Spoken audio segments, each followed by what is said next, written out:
So we, as leaders, one of our critical functions is to keep our organizations in alignment. Now, how do we do that? Two big things.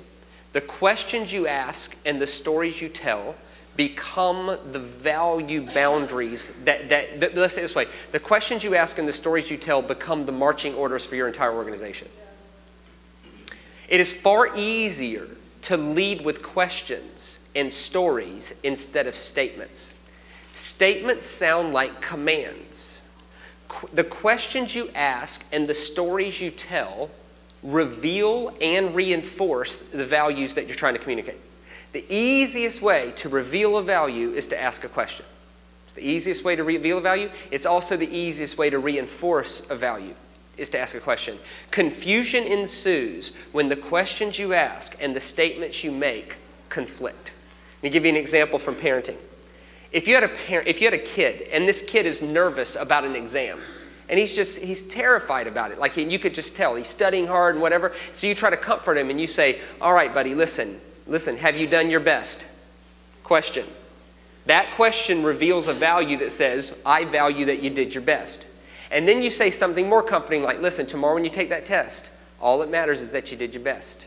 All that matters is that you did your best. Now, that's a statement reinforced by a question, right? If the next day at school, if you pick him up from school and the first thing out of your mouth is, did you do your best today? Then the question you asked and the value you revealed are the same thing. But if the first thing in the car he gets in and you say, what grade did you make? The question you asked and the value you tried to communicate are now conflictory and it causes anxiety. This is true of anything, especially your organization. The questions you ask and the stories you tell become the marching orders for your entire organization.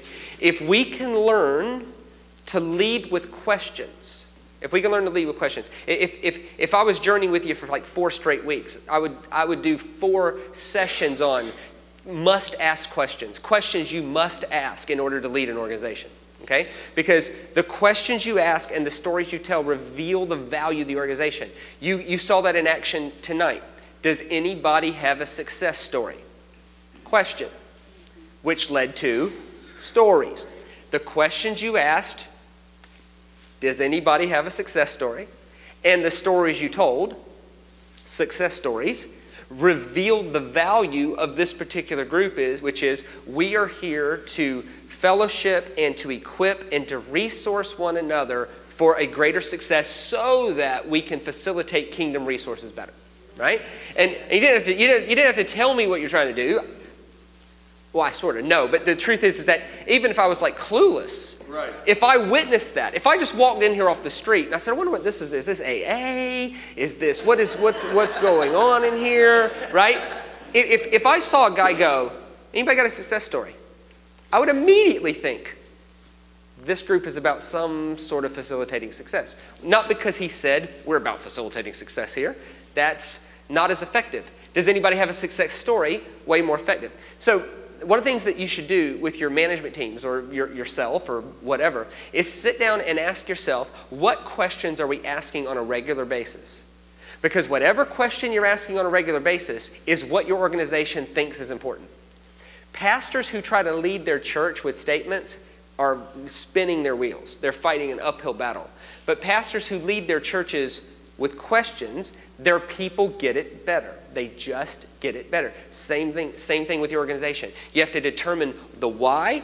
That determines then your value set. Then you should sit down and come up with 4 or 5 questions around each value set and then regularly put them into staff meetings, post them on billboards, put it up on banners, make it a part of your everyday conversation because the questions you ask and the stories you tell will become the marching orders for your entire organization. And if the questions you're asking and the stories you're telling and the statements you're making are saying all kinds of different things, then that creates anxiety within your organization. It causes a lack of alignment. So first time, second bumps, third, a lack of clarity on what our value system is.